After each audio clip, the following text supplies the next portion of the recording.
정확한 대선 예측을 위해서 돗자리를 깔았습니다. 돗자리 시즌 2.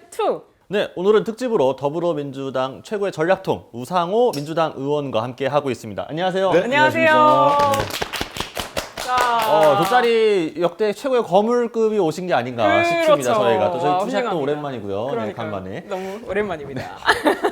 그래서 좀 오랜만에 보는 게 좋을 것 같아요. 너무 네, 자주 보면 좀 식상하니까. 그럴까요? 알겠습니다. 먼저 오마이TV 구독자분들께 인사 한 말씀 부탁드릴게요. 네, 오랜만에 뵙습니다. 우상호입니다. 네.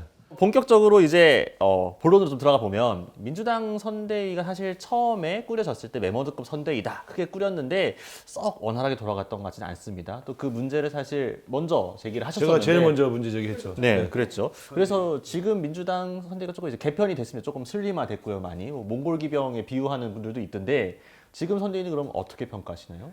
그러니까 그때 제가 문제 제기할 때 제가 직책이 이제 공동총괄선대본부장, 공동총괄본부장이 그때 7명이었어요.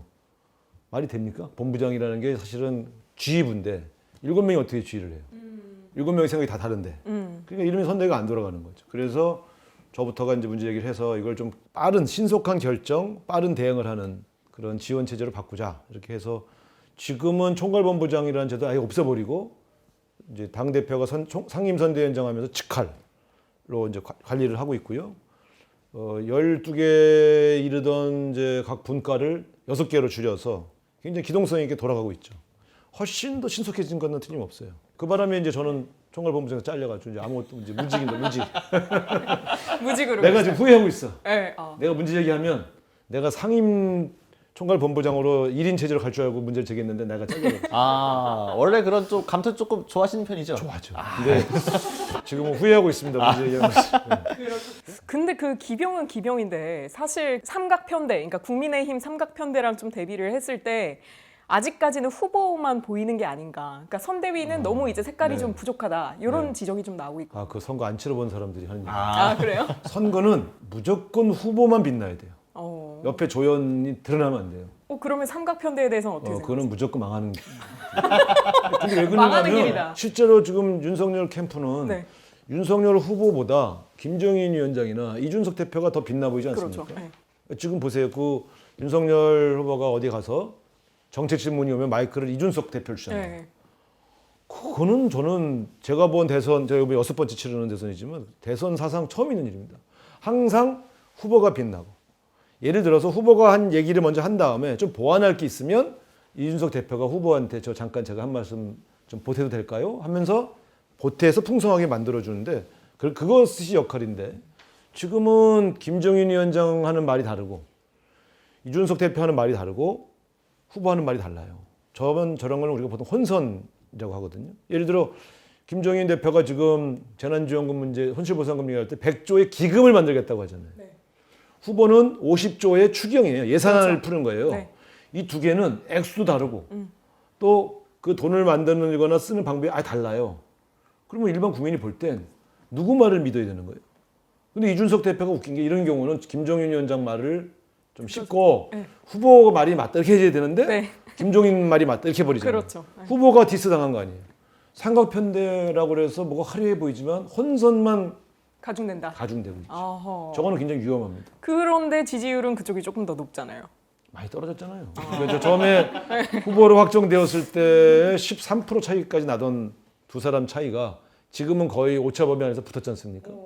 그러면 저 선대위가 효과적이다 이렇게 판단되면 지지율이 격차가 더 벌어져야 되잖아요. 더 지지율이 떨어지고 있다는 것은 저것이 효과가 없다는 거죠. 결국은 여러 사람 써놓고 갈등만 유발시킨 다음에 시너지를 못 내고 있다. 그런 측면에서는 저 선대위는 아마 역사상 가장 비효율적인 선대위로 나중에 평가받을 겁니다. 사실 여론조사 기관들마다 차이는 조금 있습니다만 추세상으로 붙고 있는 거는 분명해 보이거든요. 그렇죠. 근데 이걸 이제 역전으로 만들기 위해서는 조금 더 한 발짝 더 나가야 된다 이런 이야기들이 나오는데 이 골든 크로스의 모멘텀 어떻게 만들어야 된다? 지금 이제 잘 보시면 윤석열 후보의 지지율이 떨어지기만 해서 붙은 거면 우리도 이제 적신호가 나오는 겁니다. 네. 근데 윤석열 후보의 지지율이 떨어지고 있으면서 이재명 후보의 지지율이 오르고 있기 때문에 이런 추세가 좋은 거거든요. 그러니까 한쪽이 떨어지기만 하면 다시 오를 수가 있어요. 한쪽이 떨어지고 우리가 오르고 있다는 것은 이것은 변화가 있다는 뜻이고 그럼 이 추세가 계속 살아있으면 언젠가는 골든 크로스가 이루어진다는 뜻이죠. 그래서 굉장히 이 추세선이 의미가 있는 겁니다. 경선 당시에는 20% 중반대에서 한 두 달 고착했었어요. 예비 경선 때부터 24, 25. 그다음 경선이 끝나고 나서 30% 초반대로 베이스가 갔다가 지금 최근에는 30% 중후반대까지 올라갔어요.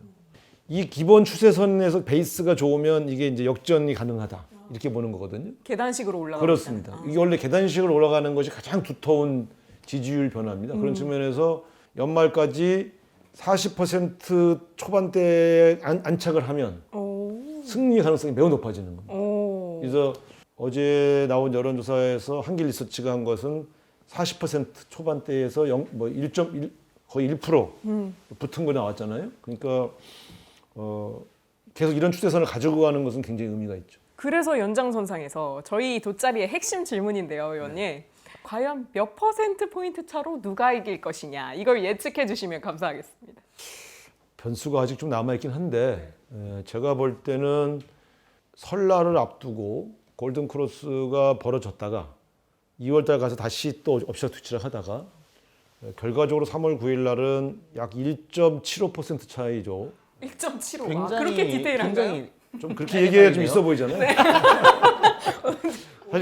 사실 근거는 없어요. 근거는 없는데 1.75% 차이로 이재명 후보가 승리할 가능성이 있다 이렇게 보고 있습니다. 2% 차인데 거의 여론조사에서 오차 범위 안에 들어가는 범위 정도로. 그렇죠. 그러니까 저거는 출구조사 결과를 봐도 믿을 수 없을 것이다. 굉장히 근접전이 될 수밖에 없어요. 실제로 투표함을 다 까보기 전에는 알 수 없는, 또 개표 방송 중에도 어디 투표함 먼저 열리냐를 가지고 엎치락뒤치락 할 수밖에 없는 굉장히 마음을 졸이면서 개표 방송을 보게 될 가능성이 심야 시간까지는 저희의 야근도 거의 그러니까요. 확정적으로 새벽 공격을 해야 되는 타임이거든요. 아니 어차피 개표를 8시 이후에 하는데 야근이지 뭐 그러면 아니 결판 났다 싶으면 먼저 쓰고 자면 되죠. 어차피 그래도 두 개의 가능성을 놓고 기사는 써놓고 있어야지. 그렇죠. 네. 각 버전을 써놓긴 해야죠. 준비는 해야죠. 파이팅. 네, 알겠습니다. 그렇다면 과연 그 예상대로 될지 이제 조금 더 디테일하게 정책과 정무적인 것들을 포함해서 이슈 중심으로 한번 살펴보도록 하겠습니다. 괜찮으시죠? 네네. 네, 그러면 돗자리를 깔아보겠습니다. 텐션 못 건다. 자, 일단 이슈 먼저 보겠는데요. 일단 원래 저희가 준비했던 질문이 아니었는데 워낙 지금 핫해서 오늘 마침 어쩔 수 없이 여쭤봐야 될 것 같습니다. 이재명 후보의 아들 문제가 불거졌고 이재명 후보가 굉장히 빠르게 사과를 했는데요. 일단 이 이슈 좀 확실히 좀 부정적으로 평가될 수밖에 없잖아요. 그렇죠. 지지율에. 어쨌든 뭐 리스크는 빨리 해결하는 게 원칙이죠. 그 빨리 사과하고 털어버리는 게 제일 좋죠. 그러니까 지금 윤석열 후보 쪽은 이제 김건희 여사 관련되어서 뭐 합격력 위조가 나왔는데 지금 사실 해명을 안 하잖아요. 애매하게 피해가잖아요. 저게 제일 못하는 겁니다. 사실관계를 빨리 규명해서 잘못한 건 잘못했다고 빨리 하고 사실이 아닌데 공격받는 거는 아니라고 해서 증명을 다 해줘버리면 사실은 하루 이틀이면 끝날 걸 일주씩 끌고 가잖아요. 그러니까 한 번에 맞을 매를 여러 번에 나눠 맞는 것이 가장 바보 같은 짓입니다. 선거에서는 절대로 좀 불리한 일이 생길 때 한 번에 맞고 딱 끝내는 게 좋습니다. 근데 이걸 여러 번에 나눠 맞으면 길어지는 거죠. 그렇죠. 솔직한 말로 이런 거죠. 나도 오늘 그래서 이제 그 뉴스를 보고 이제 저도 아들이 둘이 있습니다. 아들들이 밤에 인터넷에서 뭐 하는지 내가 어떻게 알아? 살펴보셨나요? 우리- 물어보셨나요? 내가 우리 이제 부인에게 야 애들 뭐 했는지 물어봐라. 우리 아들 안 할 걸. 정치는 무한 책임을 짓는 거죠. 그래서 빨리 사실이 확인됐으면 빨리 죄송하다고 하고 바로 잡겠다. 그건 이제 빨리 털어버린 거죠. 사실 대선 국면에서 양당의 유력 후보들이 모두 자꾸 가족 관련 리스크가 나오는 거 아니냐 이런 지적들이 나오고 있거든요. 네. 사실 근데 이제 같은 리스크라고 하더라도 어떻게 대응하는지에 따라서 그 효과가 어느 정도 차이가 날 그렇습니다. 텐데 선거는 항상 유리한 이슈만 있는 게 아니라 또 불리한 이슈도 나오게 되어 있어요. 왜냐하면 이제 검증 과정에서 나오는 경우도 있고 또 정책을 발표하다 보면 미처 우리가 세심하지 못해서 나오는 경우도 있죠. 이럴 때 그 뒤처리를 어떻게 하느냐.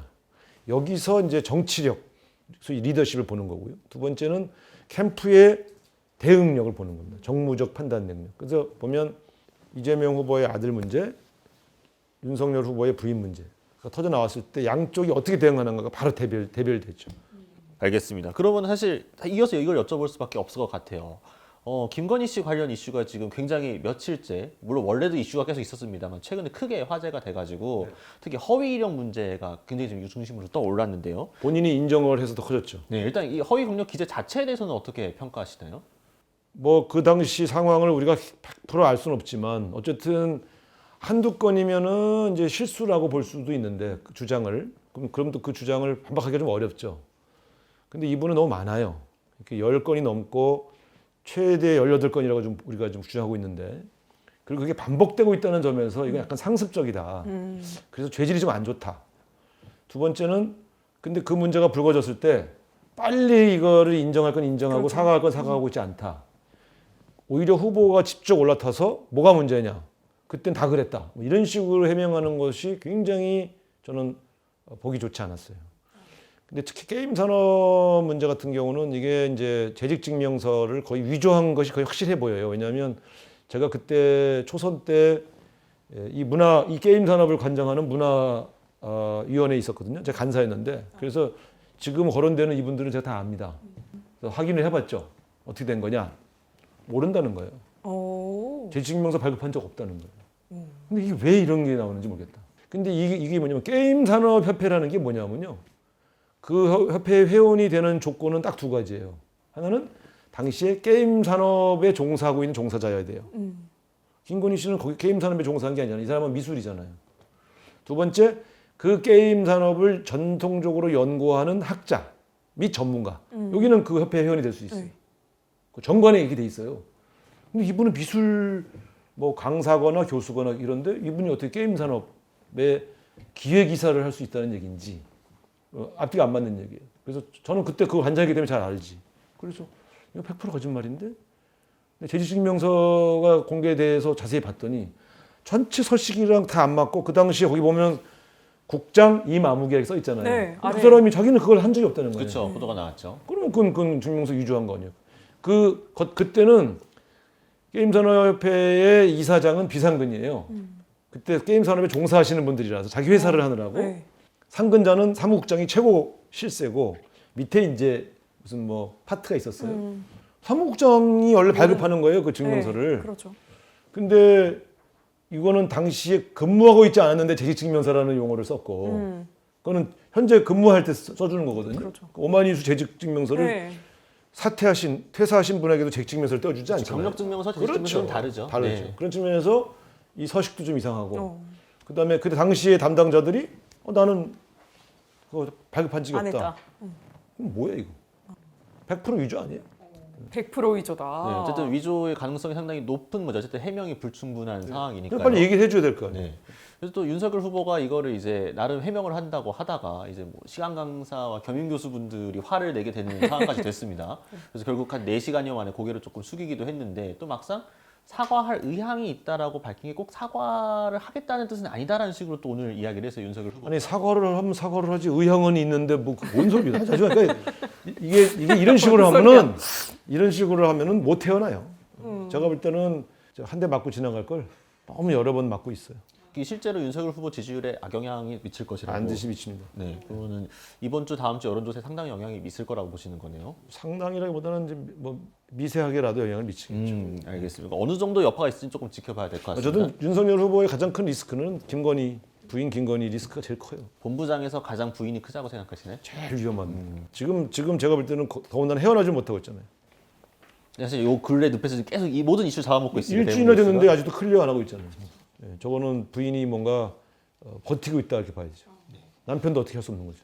그리고 사실 아까 잠깐 오프닝에 이야기가 나왔었는데 이 50조, 100조 이야기는 사실 조금 더 짚고 넘어가는 게 좋을 것 같습니다. 사실 양당이 모두 코로나 손실 보상에 대해서 이야기를 하고 있는 상황이에요. 그렇죠? 처음에 윤석열 후보가 50조를 이야기했을 때 사실 이재명 후보는 그것보다 더 중요한 게 있다는 식으로 처음에 이야기를 했었지만 후에 받겠다라고 했었고요. 그러자 또 김종인 총괄위원 선대위원장이 100조를 이야기하니까 또 이재명 후보 그거 진심이면 논의해보자. 판 깔았더니 또 이거는 당선되고 나서 집권 후에 할 거다. 협의 대상이 아닌 것처럼 이야기하고 이 핑퐁이 계속되고 있거든요. 아니 이거죠. 기금으로 한다 그러면 그건 집권에서 하는 게 맞아요. 그러니까 김종인 위원장이 말이 틀린 건 아니에요. 왜냐하면 지금 기금을 만들 수 없잖아요. 기금을 만든다는 거는 법을 바꿔야 돼요. 기금에 관한 것은 항상 입법을 해서 기금을 만들게 되어 있습니다. 그렇기 때문에 저 기금을 그럼 이제 기금을 만든다는 거는 기금을 만드는 방법까지 논의를 해야 되거든요. 예를 들면 이런 거 아니에요. 복권 기금은 복권을 팔아서 일부를 기금을 만드는 거잖아요. 방송 발전 기금은 예를 들면 주파수 할당을 하거나 뭐 방송 참여한 방송사들이 매출의 몇 프로를 내는 거예요. 그걸로 만들어진 기금이죠. 이 손실 보상을 위한 중소자영업자 및 상공인 관련된 기금은 재원을 뭘로 할 건지 다 논의를 해야 돼요. 그러니까 이거는 조금 복잡해요. 그러나 구조로 보면 기금을 만드는 것이 코로나로 온 위협이 한 번에 끝나는 게 아니라 앞으로 계속될 수 있다는 전제로 본다면 기금을 만들자는 아이디어가 더 현실적이에요. 근데 이제 문성열 후보는 예산에서 추경을 편성해서 50조를 주자는 거니까 자기가 대통령 되면 이거는 이제 빚을 내야 되는 거예요. 국채를 발행해야 되는 거고. 두 개가 달라요. 너무 다른 거라서 누구 말을 믿어야 되는 거냐 지금. 근데 이 캠프가 그걸 정리를 안 해주고 있잖아요. 저는 지금 그거죠. 제가 묻고 싶은 건 김종인 위원장이 낸 안을 가지고 다 상의를 해야 되는 거예요. 윤석열 후보가 낸 걸 가지고 상의를 해야 되는 거예요. 일단 다 국회에서 이루어지는 일인데 국회의원이 우상호 입장에서는 뭘 어떻게 하자는 거야? 당신 둘이서라도 합의를 해봐. 네? 둘부터 합의하고 둘이 얘기해라. 합의를 해야죠. 네. 그럼 도대체 누가 후보야? 누가 하는 공약을 믿어야 돼? 이게 지금 혼선이 있다는 뜻은 그런 뜻입니다. 그래서 제가 볼 때는 지금도 우리가 갑자기 코로나가 유중해져서 지금 이제 일상 회복 정책을 중단하고 좀 다시 쪼이고 있잖아요. 중소상공인들에 대한 자영업자에 대한 피해를 또 다시 또 줘야 돼요. 그러니까 예산은 또 짤 수밖에 없죠. 그게 지금 현재 포함되어 있지 않았거든요. 이 상황을 예측하지 못해서 일부는 들어가 있어요. 지역화폐 발행 뭐 이런 거 들어가 있는데 그럼 실천적으로 어떻게 써야 될 거냐? 이거는 뭐 특별히 이걸 누가 더 잘 내놓는다고 해서 표에 어떤 변화가 있을 것 같지는 않아요. 다 하자고 하는 거고 누가 대통령이 되든 피해를 입으신 분들에 대한 보상을 해줘야 되니까. 다만 어떤 게 제일 좋은 방법이냐, 어느 정도 액수를 만들 거냐는 문제는 이제 상의를 좀 해야죠. 사실 그 제1야당 쪽에서는 이재명 후보 측에서 처음에는 50조 이 손실보상 관련해 가지고 포퓰리즘이라고 비판을 하더니 지금 말 바꾸는 거 아니냐 이런 식으로 연일 조금 지적을 하고 있거든요. 이런 지적에 대해서는 어떻게 생각하시나요? 저는 개인적으로 이렇게 생각해요. 정무적으로는 이재명 후보를 포퓰리즘이고 말 바꾸는 사람으로 만들기 위해서 공격을 하다가 이재명 후보가 지원을 크게 하자는 것이 중소상공인과 자영업 쪽에서 반향이 있으니까 처음엔 포퓰리즘이다 퍼주기다 하다가 자기들은 더 큰 액수를 내놓잖아요. 훨씬 말을 크게 바꾼 거죠. 오히려 네. 아니 우리를 포퓰리즘이고 돈을 막 퍼준다. 재원이 한정돼 있는데 어디서 할 거냐 막 주장했었거든요. 저쪽이. 그러다 갑자기 윤석열 후보가 50조 얘기하니까 갑자기 저쪽에서 우리 공격을 못 하잖아요. 사실은 우리 공격의 포인트를 스스로 접을 정도로 다급했던 거죠. 왜냐하면 중소상공인과 자영업자의 피해가 눈덩이처럼 불어나고 있기 때문에 우리를 공격하면서 안 해주기에는 너무 표를 많이 잃을 것 같다. 자영업자 쪽에서. 그렇게 판단해서 50조, 100조가 나온 거죠. 오히려 국민의힘이 정무적 판단을 하다가 스텝이 꼬이고 있다는 꼬였죠. 왜냐하면 우리한테 퍼주기다. 이재명은 위험한 사람이다. 불안한 사람이다. 포퓰리즘이다 하고 하다가 오히려 우리보다 훨씬 더 큰 액수의 돈을 턱턱 내게 풀겠다고 한 거 아니에요? 이재명 후보가 처음에 한 25조 풀겠다고 할 때만 해도 야당 의원들이 이야 미쳤냐 25조가 뭐 네 돈이냐 막 이러다가 윤석열이 50조 그러니까 50조? 조용해졌어요. 그분들 좀 숨고 있어. 네. 내가 사석에서 이렇게 만나면 50조라며. 우린 25조인데 2배네 2배. 내가 이제 도망가요. 사실 제가 또 야당 출입이라서 후보를 뒷자리에서 그러니까 백그라운드 브리핑 자리에서 만나서 그럼 기자들이 물어보거든요. 50조 정말 추경하겠다는 거 맞냐? 그럼 윤석열 후보 통 크게 맞다 고개를 끄덕이면서 우리 당의 입장 그거다라고 하면은 잠시 후에 대변인이 쪼르르 달려와서 그거 아닙니다. 이거 원내 사안이라 협의할 거라서 이 추경하자는 이야기 아닙니다. 그럼 조금 이따 다음 현장에서 또 물어봐요. 아까 대변인 아니라고 했는데 추경하는 거 맞습니까? 윤석열 후보 추경 50조 합시다. 하면 조금 이따 대변인이 이거 원내 사안이라서 아직 협의는 더 해야 됩니다. 이런 식으로 정리가 안 되고 있거든요. 안 되고 있죠. 네. 그러니까 지금 제가 볼 땐 저 50조, 100조 문제가 그 김종인 위원장과 후보 사이에도 정리가 안 되고 지금 말씀하신 것처럼 김기현 원내대표하고도 상의가 안 되고 있는 거죠. 그러니까 저거는 완전히 대국민 사기죠. 반면에 그럼 민주당은 이런 공약이나 정책이 나왔을 때 원팀으로서 다 잘 기능이 되고 있나요? 물론 협의하고 조정하고 현실화해야 되는 지점들이 있어요. 그러나 대체로 빠르게 그 취지, 후보가 던진 안의 취지를 빨리 정리를 하고는 있죠. 100%다 일치해서 나오지는 않고 있는 것도 있지만 뒷정리를 하고 있잖아요. 계속. 그러니까 우상호 의원이 감투는 잃었지만 대신에 당선대회는 잘 돌아가고 있다. 이렇게 볼 수 있을까요? 감투 얘기는 왜 하는 거예요? 아유 왜 상처? 좋아요, 좋아. 상처가 없는데 아, 상처 없으세요? 오히려 더 터뜨리는데. 예, 근데 저도 상처가 있으신 것 같은데. 어떤 경우는 대통령이 되면 그때 하겠다는 것이다. 이렇게 정리해 줄 게 있고요. 어떤 거는 지금 당장에서 할 수 있는 거는 정부와 협의해서 해보자. 이런 것들을 당이 계속 토론을 하고 있죠. 그런 것들이 건강한 거죠. 네, 좋습니다. 이렇게 이슈 이야기를 여러 개 했는데요. 사실 지금 이 국민의힘의 전당대회가 끝나고 나서 뉴스들을 쭉 살펴보면 긍정적이든 부정적이든 국민의힘발 이슈가 민주당발 이슈보다 훨씬 많았던 것 같아요. 이게 좀 아무리 저쪽에 네거티브한 이슈가 나온다고 하더라도 기본적인 이슈 주도력 자체를 좀 국민의힘 쪽에서 가져가고 있는 거 아니냐 이런 지적에 대해서는 혹시 어떻게 생각하시나요? 근데 이제 국민들의 눈살을 찌푸리게 하는 이슈들이 많았기 때문에 그게 이슈 주도권을 잡고 갔다고 얘기하는 것은 어폐가 있죠. 그러니까 사실은 되게 이제 긍정적 이슈, 표에 도움이 될 이슈, 뭔가 희망과 미래의 희망과 비전을 만들어내는 이슈들을 주도하는 것이 이 득표 활동에서는 무조건 도움이 됩니다. 저렇게 내부 갈등 혹은 뭐 친인척 관련된 여러 가지 이 의혹들 이런 것들로 이슈가 많아지는 것은 무조건 저는 마이너스라고 보죠. 최근에 이제 유시민 전 이사장이 정치평론에 복귀를 한 점이나 아니면 이제 이해찬 전 대표의 복귀 이야기도 나오고 있고요. 이런 어떤 이슈 주도력이나 빅스피커들이 필요하기 때문에 민주당에서 이렇게 소환하고 있는 거 아니냐 이런 필요성을 어떻게 보시나요? 당에서 요청한 게 아니고요. 네. 본인들이 나선 거죠. 스스로 등판하신 예, 거다. 예. 근데 이제 본인들이 이때쯤이면 슬슬 나도 이제 한마디 해서 후보를 도와야 되겠다 싶어서 이제 등장하고 계신 거죠. 이해찬 대표는 원래 지금 저희 당의 상임 고문, 그러니까 이면서 선대위 상임 고문이기 때문에 등판한 게 아니고요. 원래 우리 직책을 맡았죠. 유시민 이제 작가는 본인이 등판해 준 거죠. 이렇게 스피커가 많아지는 건 좋은 겁니다. 우상호 하나로는 안 되지 않습니까? 당의 긍정적인 효과가 될 거라고 그럼요. 보시네요. 네. 이게 왜냐하면 요즘은 특히 이제 유튜브를 중심으로 이렇게 설파하잖아요. 그 유튜브 들어오는 분들은 그분을 좋아하고 그분에게서 얻으려고 하는 분들끼리 이렇게 들어오잖아요. 그러니까 어떤 사람들이 그러더라고요. 이해찬, 유시민이 등장하면 중도가 싫어하는 사람들이 있다. 제가 그랬어요. 그분들 싫어하는 사람들은 그 유튜브 안 본다. 그 사람 좋아하는 사람들이 오히려 그걸 보고 날른다. 확증 편향이죠. 그러니까 나쁜 게 네. 없죠. 네. 어차피 중간에 있는 사람들은 안 보는데 뭐. 그러니까 당에 좋은 그러니까 플러스 되는 요소들은 있지만 굳이 마이너스 될 건 없다라는 말씀이신 거죠.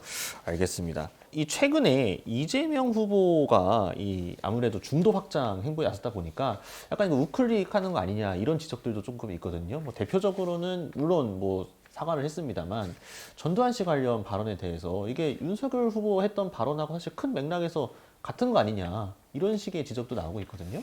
맥락은 다르나 네, 굳이 안 해도 될 얘기를 한 거죠. 굳이 안 해도 될 얘기를 한 건 맞다. 근데 이제 TK 갔으니까 립 서비스 좀 한 건데 네. 제가 볼 때는 뭐 이렇게 큰 효과를 본 것 같지는 않아요. 그러니까 잘못된 발언인 거는 맞다라고 보시는 건가요? 실수한 거지. 실수다. 실수했으니까 뒤에 말이 많잖아요. 네, 그렇죠. 그러니까 그냥 실수다고 떨어뜨리면 되죠. 네. 저는 원래 그런 발언 별로 안 좋아하잖아요. 네, 그렇죠. 우리는 상처가 있기 때문에. 네. 근데 저는 이제 자꾸 언론에서 어떻게 생각하느냐. 내가 이간질 시키려고 그러는구나. 내가 그러고서.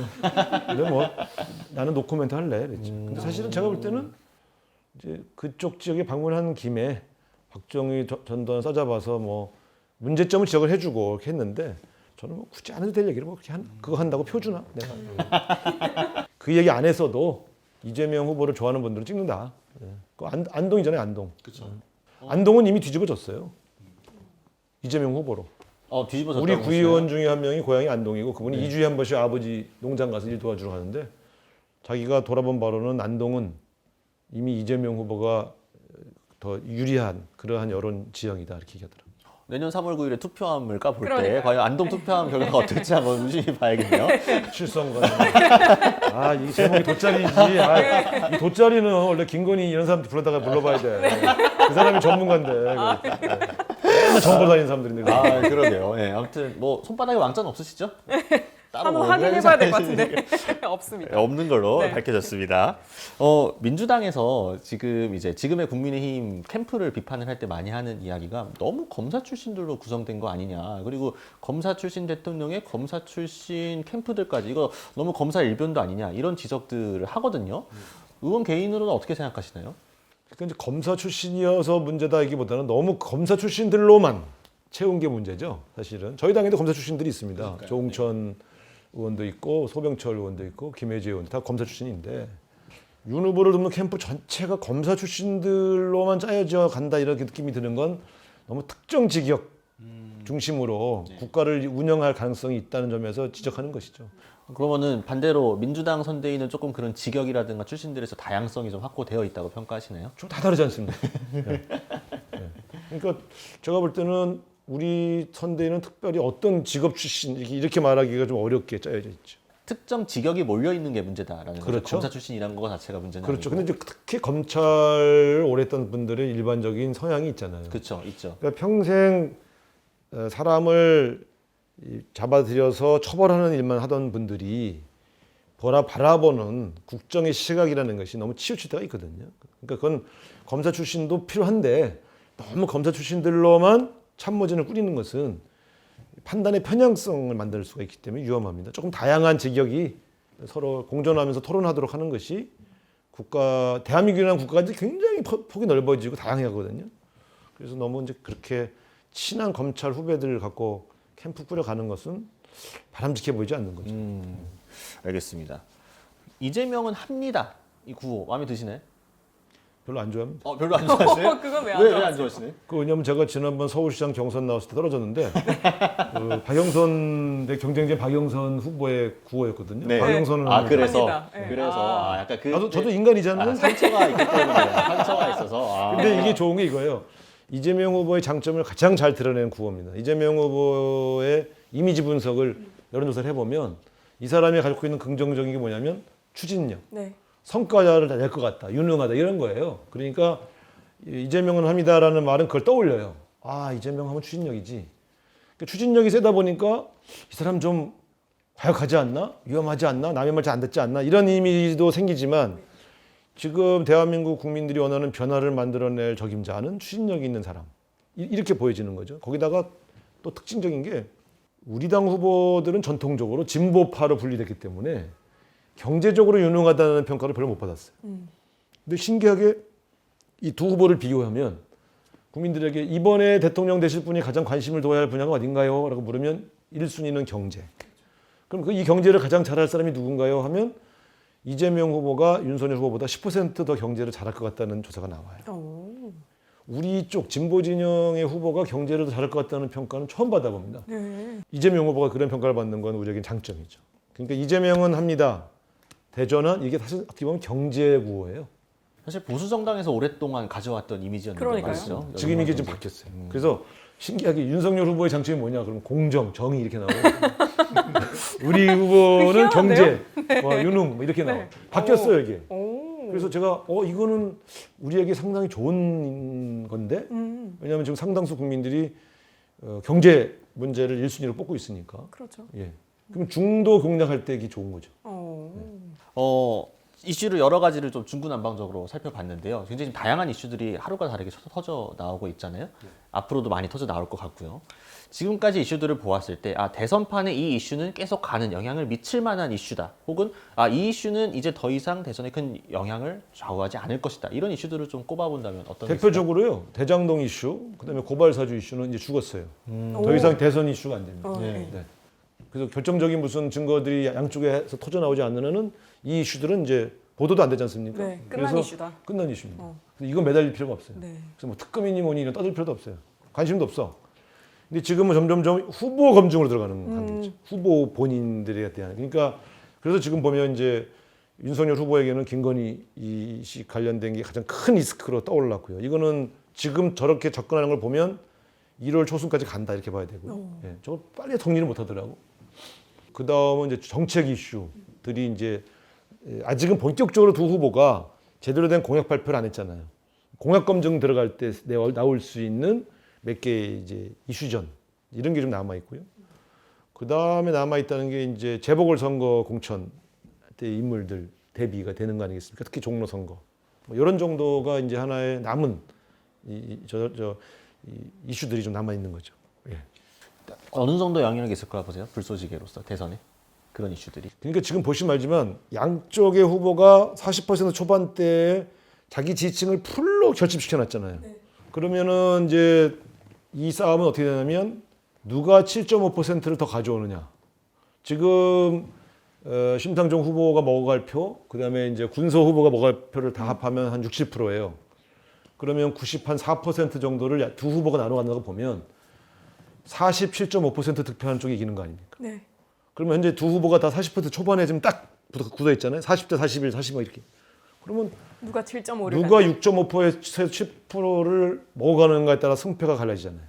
그래서 대형 이슈가 필요한 게 아니에요. 실수를 줄이고 이 7%, 그래서 우리가 열린민주당과의 통합 여기서 한 1, 2% 먹는다. 그다음에 중도 20, 30대에 우리가 분리했으니까 거기를 겨냥해서 막 계속 청년 이슈, 청년 일정을 잡아가잖아요. 여기서 변화가 오잖아요. 여기서 엄청나게 이기는 게 아니에요. 결국은 1%, 0.5%를 따먹어서 7%를 만들어야 돼. 그 일을 지금 하고 있는 거죠.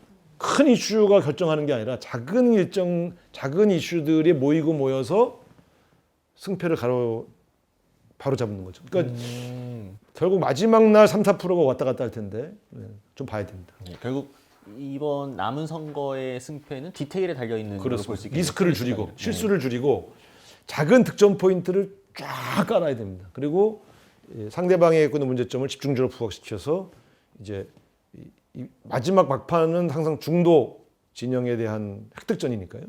그러면 중도를 먹는 게 뭐 10%, 20% 먹는 게 아니잖아요. 사실은 3, 4% 싸움이거든요. 그래서 지금 보면 우리가 한 10몇 프로 지던 거를 붙여놔서 40대 40으로 맞춰놓은 거는 대성공입니다. 올 연말까지는 이건 유지하고 연초부터 이제 1, 2%씩 올라가는 일들을 이제 쭉 끌고 가야죠. 알겠습니다. 이제 제가 주도하는 인터뷰는 여기까지였고요. 이제 조금 더 재밌는 이야기를 2부에서 류승현 기자가 이어가도록 하겠습니다.